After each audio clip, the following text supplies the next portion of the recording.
hospital? Whose NHS? Whose medical secretaries?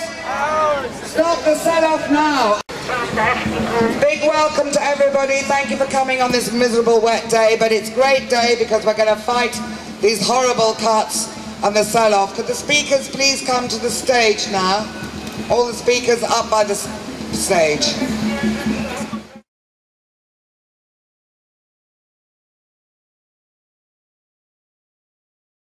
Please give a big welcome to Jacky Davis, Dr. Jacky Davis. Thank you. This is so fabulous to see everybody here today, and well done for coming.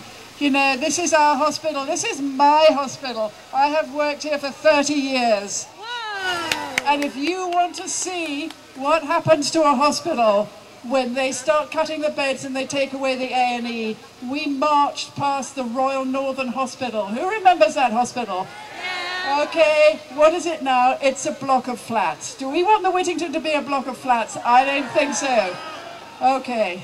Andrew Lansley came in a taxi and stood outside this hospital and said that he protected it. Andrew Lansley, who said, no decision about me without me. Do you remember that too?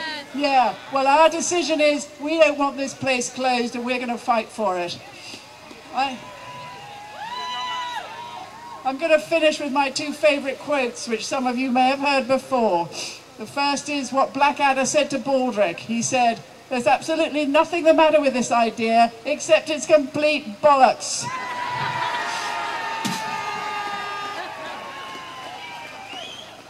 And here's a little bit of mixed company, because the last quote is from Mahatma Gandhi, who said, when the government ignore the people, it's our duty to rebel. Well, we've got to go out and rebel. Thank you.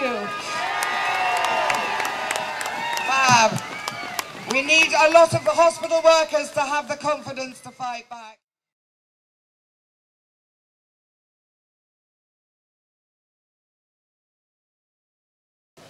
We have got somebody who's entertained us, certainly entertains me and my family at home.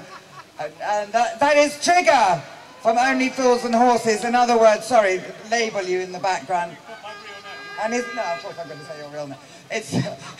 I am going to say your real name, Roger. It's Roger Lloyd Pack. Give him a big round of applause. Hello everyone, well done for getting here on what started out to be a miserable morning. It's a great turnout, and I imagine how many people would have come if it had been a decent day. I think many, many hundreds more. I share your anger and outrage at what's being proposed to this hospital. It's my local hospital. I share your outrage not least because for nearly 50 years I've been paying my NHI stamps, like millions of you, which goes towards supporting the National Health Service, and now I'm getting to an age where, you know, hopefully not, but it's more likelihood I'll need a hospital, and I'm finding out that they want to cut my local hospital. I've been here several times before, my wife's been here, my children have used it. It's our local hospital, it's a damn good hospital, and it should not be tampered with.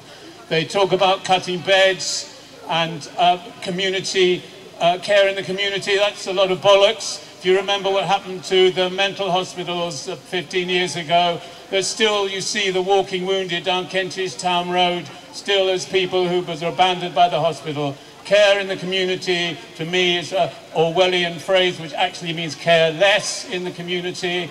People, as soon as they're out of the hospitals, people will be, these privatised services, can you trust them to look after people in their own homes? No, of course you can't. They're beholden to shareholders making money, profits, and not for health. It's appalling what they're doing, and the cutting the nurses' quarters. Nurses can't afford to live in the centre of London. Here you've got a whole lot of accommodation, and there are some really fine-looking buildings at the back, some really good, dignified buildings with a lot of heritage, a lot of character. Why tear them down? Why knock them down at all? Why not use them for accommodation for health workers so they can afford to live in this area and not have to pay high rents for it? And just lastly, I want to bring your attention to what Andrew Murray said earlier about the People's Assembly on June the 22nd, which is a coming together of various groups who are opposing austerity measures It's time for a lot of people who think this is enough now. It's time we'll have to march, we'll have to make protests. You have to get out on the street and provide some opposition to this appalling government and the devastation they're wreaking on our society. Thank you very much. Thank you so much, Roger. That's fantastic.